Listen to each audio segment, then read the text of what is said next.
শিক্ষামন্ত্রী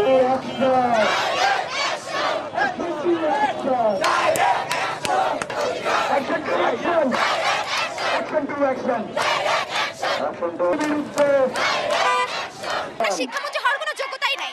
আমরা এখানে আসছি দাবি দাবা নিয়ে, আমরা কয়েকদিন যাবত ওনাকে এই দাবি দাবাগুলো বলছি, উনি শুনে নাই, কিন্তু আমরা ওনাকে শিক্ষামন্ত্রী হিসেবে চাই না, সেটা ওনারা করতেছে না। আমরা চাই ওনারা আমাদের সুযোগ সুবিধা দেখুক, আমাদেরকে ফার্মের মুরগি বলে গালি না দিক। বন্যার কারণে আমাদের পরীক্ষা স্থগিত করা উচিত ছিল।